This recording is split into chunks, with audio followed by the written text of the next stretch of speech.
D'abord, c'est une déclaration d'amour à l'Algérie et aux Algériens. C'est ma façon à moi de leur dire merci. C'est aussi pour ceux les wahchou, ceux qui sont en manque d'Algérie, ils vont voir des images qu'on n'a pas l'habitude de voir. C'est une façon à moi de montrer que je suis avec eux et que j'ai envie de contribuer à l'évolution et au changement à mon humble niveau et qu'on est ensemble. Et Tahia Jazeera.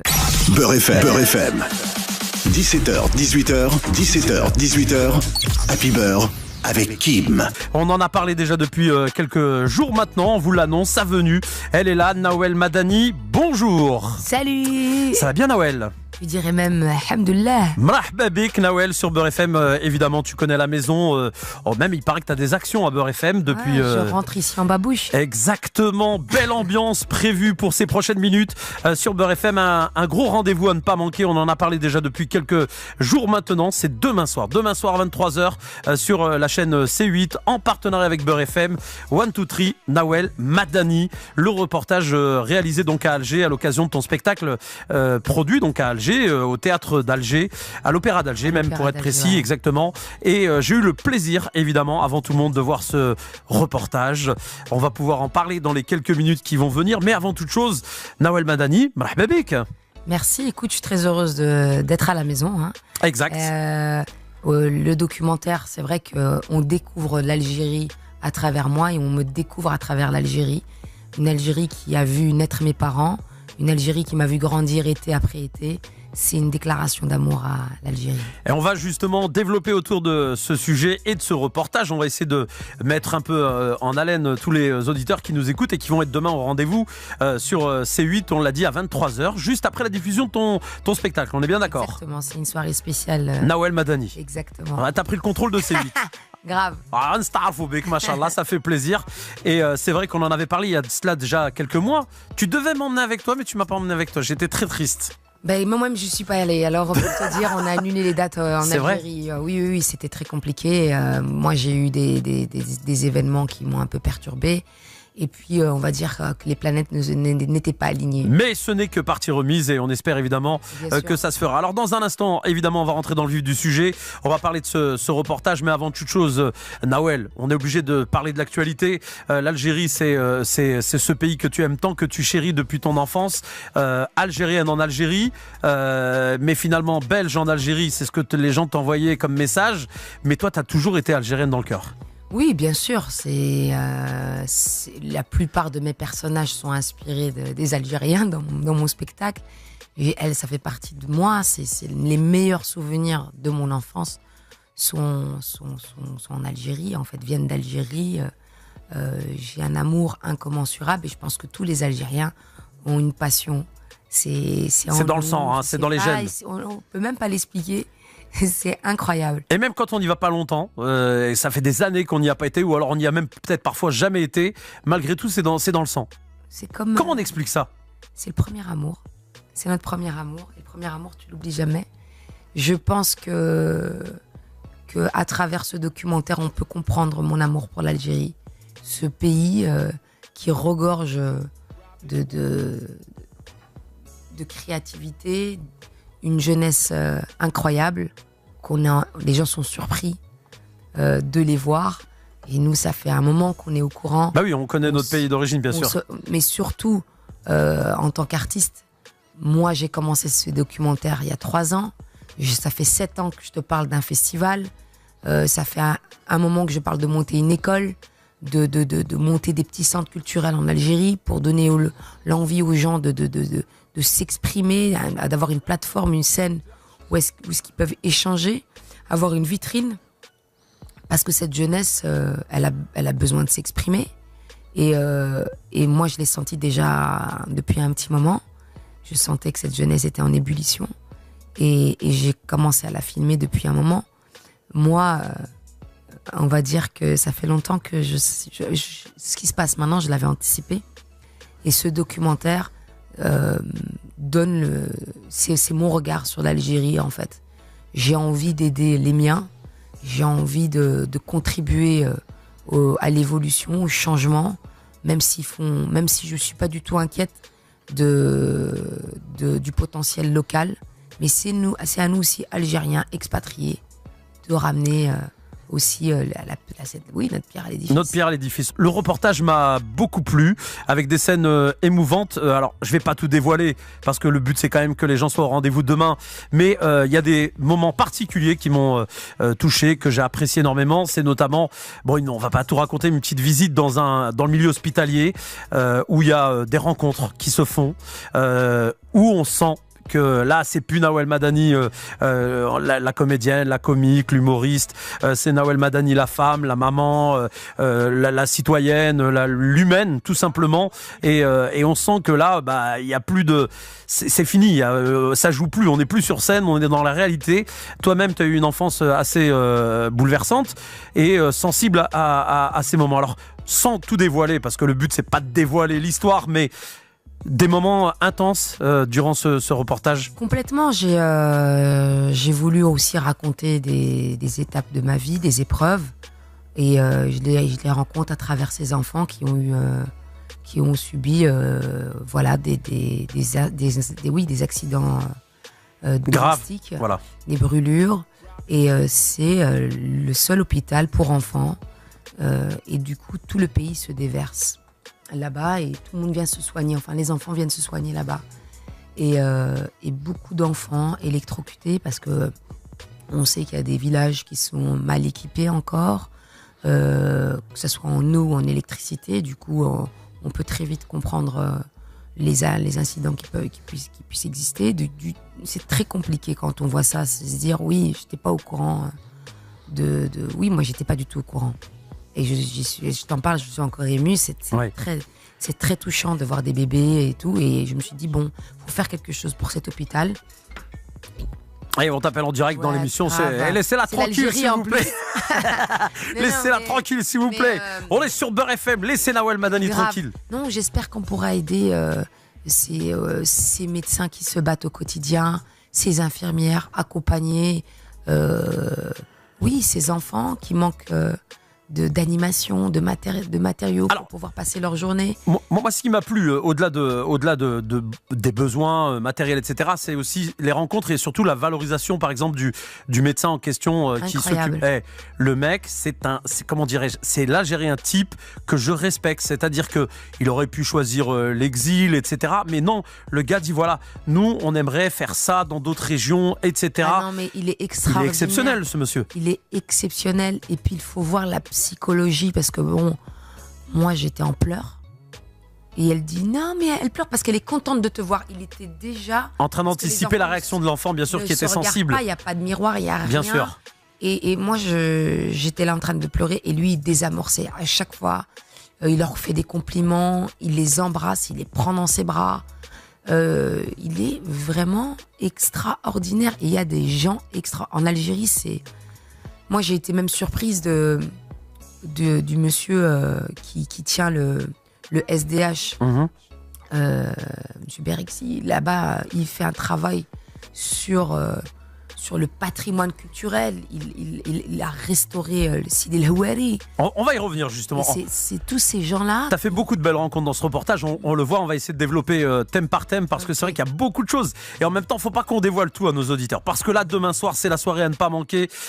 Et en plus, l'Algérie est à l'honneur. Moi, je voulais te dire bravo parce que quand j'ai regardé le reportage, on se pose toujours la question comment et quelle projection on va faire de notre pays d'origine. On est tous plus ou moins sensibles à notre manière. On a tous des filtres. On aime tous l'Algérie à notre manière et on se dit toujours est-ce qu'on va donner une bonne image de l'Algérie. Toi, tu as donné une image juste avec nos qualités, nos défauts, mais surtout une image qui est valorisante, où on sent une énergie. Pourtant, t'as pas triché, on sent que c'est les gens. Ils sont naturellement comme ça. On a vu des danseurs, enfin moi j'ai vu des danseurs, des sportifs de haut niveau, on peut appeler ça comme ça, des gens, des intellectuels, des gens qui sont dotés d'une conscience, préservation du patrimoine. On en parlait, c'est de l'Ouéré à Ouaharan, une ville qui t'est chère, n'est-ce pas, Ouaharan?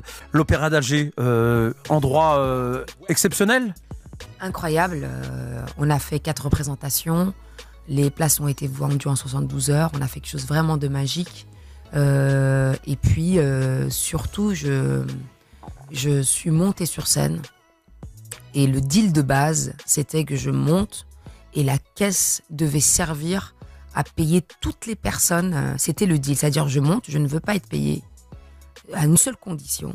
C'est que cette caisse-là, cette billetterie-là, c'est pour que les Algériens s'offrent un spectacle inoubliable. Du coup, pour payer les techniciens, tous les prestataires danseurs, autour, les prestataires, mes accompagnateurs et ainsi de suite. Et que ça reste aussi un tarif raisonnable. Et on a pu, voilà, on a une équipe incroyable, on a un décor magique et surtout, il faut savoir que bon, pour la plupart, je ne sais pas si les gens sont au courant, mais tu n'as pas de système de billetterie pour acheter un spectacle. Ouais. Qui veut dire que quand tu veux aller voir un spectacle, tu habites à Constantine, à Annaba ou à Bla'abbas, tu es obligé d'aller jusqu'à Alger, acheter tes billets et repartir chez toi. Pour certains, ils ont fait 6 heures de route aller, 6 heures de route de retour, et un mois plus tard, ils ont pour fait venir la à même l'événement. chose. Donc, il y a une vraie volonté, c'est-à-dire que Il y a un engouement autour du... Voilà, tu dis, les gens ont envie de sortir, et ils viennent hyper tôt parce qu'ils savent que les places ne sont pas numérotées. Du coup, ils sont là, Et puis même quand ils sont numérotés, de toute façon, chez les Algériens, ils ne sont pas numérotés. Voilà, mais même, je veux dire par là, ils ont tellement Oui, envie bien sûr, ouais. que tu es obligé de faire un spectacle à la hauteur de leurs attentes. Alors bon, je ne vais pas tout révéler, mais comme tu as dit, il y a eu des moyens exceptionnels. Moi, j'avoue, il y en a un. Bon, on peut dire la caricature de l'Algérie était sur scène. Voilà, j'en dis pas plus, mais il y a à un moment donné un élément, un objet, quelque chose qui est avec toi, à tes côtés. Bon, quand je l'ai vu, j'ai rigolé en fait, parce que c'est tellement évident que je me suis dit, bon, les auditeurs, les Algériens, les vrais, je suis sûr que vous lisez entre les lignes. Bon, voilà, il y a un truc qu'on voit partout, c'est une caricature type de l'Algérie. Et c'était avec moi sur scène. Exactement. On n'en dit pas plus, mais là aussi, c'est un cliché qui nous représente tellement bien. Donc, je pense que si on en amenait ici à Paris, ça cartonnerait. Hein. Ça cartonnerait. Mais donc, mais on dit pas. On dit pas. En tout cas, soyez au rendez-vous donc demain soir. Tu as regardé toi-même évidemment le montage, le final, etc.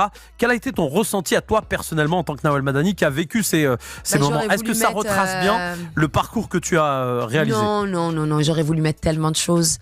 Il y avait vraiment un manque de timing aussi, il faut que ça passe en télé. Mais je sais qu'en ressortant de là, j'ai voulu que ça reste positif. Ça m'intéressait pas de souligner les problèmes on les connaît, on sait ce qu'a traversé l'Algérie. Du coup, ça, on les connaît. Ce qui m'intéressait, c'est de montrer les solutions. Nous, chacun à son échelle, comment est-ce qu'on peut contribuer à l'évolution de la culture, comment aider ces jeunes, comment faire émerger des artistes, comment les accompagner, et c'était plus ça, moi, qui m'intéressait, que dire oui, là ça bloque, là ça va pas. Ah bah justement, tu parles de bloquer. Alors je veux dire, Nawel, très mécontent de toi. Il faut pas bloquer la circulation non plus dans les rues. Il y a des choses qui se sont passées que vous verrez dans le reportage à un moment donné. Et j'ai trouvé ce passage marrant parce que ça montre aussi une forme d'humilité. T'as fait un petit sondage à un moment donné, on dit pas quoi. Et bon, au début, ça se passe pas forcément entre guillemets. Alors c'est marrant évidemment, comme on l'espère. Et puis au bout d'un moment, ça se passe comme on l'espère. Et alors là, il se passe un truc fabuleux avec quelqu'un dans la rue que tu rencontres et il y a un véritable échange. C'est aussi ça que tu as voulu, c'est-à-dire montrer la proximité. Les Algériens, comment ils sont? C'est des blagueurs. Mais grave. C'est tous des humoristes. Des rois de l'humour. En vrai. Voilà, excusez-nous, Nawel Madani qui casse le micro de Beurre FM. Elle est vénère. Exactement. En vrai, si tous les Algériens ils pourraient monter sur scène. C'est des punchliners non-stop, c'est des snipers. Et je voulais montrer cette Algérie où les gens restent solaires, quoi qu'il arrive. C'est vrai. Quoi qu'il arrive, eh bien, en Algérie, les gens gardent cette tonalité, même dans les années les plus sombres. Exactement. Ils arrivent à faire des sketchs sur la situation en question. On voit que tu as donné la chance à ce spectacle, eh bien, à des jeunes. Tu as casté des jeunes sur place, des jeunes danseurs, danseuses notamment, qui sont venus et malgré tout, c'est resté professionnel, la rigueur, pas de cadeau, quoi. On fait appel à des pros et il y avait des pros. Exactement. J'étais épatée par leur disponibilité, leur envie de donner le maximum en fait. Ils se sont mis. J'avais l'impression d'avoir créé une famille. Je faisais même plus la différence entre mes danseurs qui venaient de France et les locaux. C'était génial. D'ailleurs, je suis toujours en contact avec eux. Ils sont.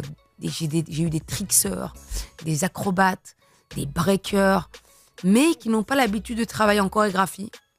Voilà, il y avait un problème de synchronisation à un moment donné. En fait, voilà, c'est des danseurs de rue. Ils apprennent dans la rue, il n'y a pas vraiment de cours. L'Algérien est indépendant. Exactement. et il a fallu, c'était la synchronie. On a travaillé sur la synchronie, mais ils se sont appliqués et surtout, ils n'ont pas bronché, quoi. Ils étaient là au service du spectacle. Et ils étaient heureux de voir que les Algériens ils étaient subjugués par cette entrée fantastique. Quel a été le ressenti justement des Algériens qui résident au pays, de voir une Algérienne venue de l'extérieur et qui a envie de faire des choses dans le pays? Est-ce qu'ils doivent nous prendre, enfin entre guillemets, quand on a des projets comme ça, pour des extraterrestres? Eux, certains envisagent de quitter, rêvent d'un ailleurs, rêvent de l'Europe, rêvent des États-Unis, du Canada. Et là, ils se disent, attends, il y a un blême là, la fille, elle vient à la maison pour présenter et partager. Je pense qu'il y en a qui rêvent d'ailleurs, mais il faut quand même des choses localement. Je pense que tous produisent des choses, mais chacun à leur hauteur. Du coup, pour eux, c'était normal d'ailleurs. Non, mais la perception de voir quelqu'un une Algérienne de l'extérieur qui a envie de faire des choses dans le pays, comment ils le perçoivent justement? Comment t'as ressenti ça? Comme ils étaient fiers, ils se disent ah ouais quand même ils aiment, on aime le bled. Je n'ai pas eu de retour. En fait, ça a été tellement il y a une connivence avec le spectateur que je pourrais pas te dire exactement. Ils m'ont pris dans leurs bras, ils m'ont fait une standing ovation inoubliable. Elles m'ont dit, des femmes m'ont pris dans leurs bras en me disant merci Binti, fajiti les romti. Ah oui. C'est des phrases. Et le Romba fait le Joseph, on connaît. Non, mais est-ce que il y a des femmes qui n'ont d'ailleurs jamais vu une femme sur scène qui parle de leur vie. Déjà, je pense que c'était une rencontre pour eux inédite. Et on connaît des humoristes, mais une femme humoriste qui parle de leur quotidien, ou des jeunes filles je parle de leur jeunesse, elles se sont retrouvées en moi, elles se sont identifiées. Je pense que celles qui me suivent connaissent un peu mon caractère. C'est pas la première fois que je fais un voyage en Algérie. J'organise plein de choses là-bas quand je suis là-bas. Je filme tout le temps l'Algérie sur mes réseaux sociaux. Je montre pas mal d'images de la plage. Voilà, j'ai été filmée à Arzeu et les gens me remercient tout le temps en train de dire t'es la seule vraiment à montrer notre beau pays et tout. Du coup, ceux qui me suivent, je pense que c'était la suite logique. Eh ben, en tout cas, on est très heureux de te recevoir ce soir pour évidemment parler de cet événement. Vous êtes sur Beurre FM, c'est Nawel Madani si vous venez à l'instant d'allumer la radio. Il nous reste encore quelques minutes à profiter de ta présence. Le temps passe vite. Allez, une question rapide juste avant de marquer une nouvelle pause. Nawel, vraiment le meilleur moment de ce séjour en particulier, est-ce qu'il y en a un en particulier vraiment que tu retiens? La jam session à Madère. Ouais, c'est le moment. Ouais, il y a des artistes avec des voix incroyables. On a chanté jusqu'au bout de la nuit. On a vu un coucher de soleil, c'était magique. On a fait une sardinade. Je sais pas si t'as déjà mangé une sardinade. Non. Non. Barbecue. Ouais. Des pauvres. Ah, t'as des sardines, d'accord, ok. J'étais en train de c'est une sardinade, ok. Non, pas vraiment, tu l'appelles comme ça. Mais c'est très bon ça. Le plus efficace. Bah, très efficace même. Trop bon. Exceptionnel, avec du qaras dessus. C'est les gens qui m'ont dit ça. Mais c'est quoi une sardinade? Ils m'ont dit c'est le barbecue des pauvres. C'est eux nous, on en raffole de ce barbecue, je vous le dis. Bien, machallah. Nawel, dernière ligne droite de cette émission Happy Bird. D'abord, c'est un vrai plaisir, une nouvelle fois, de te recevoir. D'ailleurs, demain matin, tu seras avec nous dans la matinale. Je lâche plus, Non mais dès 7h tu vas زعما غادي تنوضي انت 7 تاع الصباح تكوني معايا. فرشت درت سداري هنا. الله راك تهضر معايا. صح جبتي سردينه بنديروا شويه تاع السردين تاع لي بوفر. انت تجيب سردينه. ما راح نجيب سردين نشرو سردين نديروا هنايا بالقارص البصل الدلاع الكازوز. Là, franchement, Beurre FM avec cette ambiance, on est. Ouh là là, Allah يبارك الله يبارك. ناويل مدني راك تفرحي فيا باطل باسكو ما كان والو. ما كانش نديرو كلاتيكا. لا ça c'est à l'oranaise. Alors, انا نجيب لك شربات. Tu connais شربات? La boisson qu'on appelle sherbet du côté de Blida, c'est une citronade spécialement à Blida, mais tout le monde en raffole. Si tu vas un jour à Blida, demande à boire sherbet, pas n'importe où, mais demande à boire sherbet. Sinon tu peux avoir une petite diarrhée. Tu peux avoir un petit souci technique et un petit contrôle technique à faire chez le médecin après. Ça fait partie du voyage. Ça fait partie du voyage, exactement. En tout cas, le rendez-vous est pris. Bien sûr, c'est demain soir 23h sur C8 en partenariat avec Beurre FM. 1, 2, 3, Nawel Madani, donc ce reportage. messages. Nawel, on arrive à la fin de ce rendez-vous. Un petit message à tous les Algériens qui nous écoutent, mais aussi à tous les Français qui écoutent Beurre FM, parce qu'il n'y a pas que des Algériens, il y a des Marocains, des Tunisiens, il y a des Renois, tout le monde écoute Beurre FM aujourd'hui. Pourquoi on devrait être au rendez-vous demain à 23h ou à 21h pour voir le spectacle? Bon, déjà le spectacle, moi je peux le dire, il déchire, mais bon, je suis parti pris. Donc pourquoi on devrait être au rendez-vous demain pour voir notamment ce reportage à 23h sur C8 en partenariat avec Beurre FM? Parce que d'abord, c'est une déclaration d'amour à l'Algérie et aux Algériens. C'est ma façon à moi de leur dire merci. C'est aussi pour ceux les wahchou, ceux qui sont en manque d'Algérie, ils vont voir des images qu'on n'a pas l'habitude de voir. C'est une façon à moi de montrer que je suis avec eux et que j'ai envie de contribuer à l'évolution et au changement à mon humble niveau et qu'on est ensemble. Et Tahia Jazair. Eh ben voilà, Tahia al Jazair. Très belle conclusion, on peut pas terminer mieux. Merci beaucoup Nawel, et demain Radwa Sabah, ma tenseish les croissants, le pain au chocolat, un bon petit déj. Allah yabarak. Un bon petit déj. Allah yabarak. Et si vous voulez évidemment suivre Nawel Madani sur les réseaux, on rappelle tes réseaux sociaux même si tout le monde les connaît. Nawel Madani. Eh ben voilà, c'est réglé. Merci beaucoup Nawel. Rendez-vous demain matin. Non d'ailleurs. Inch'Allah, je compte sur toi.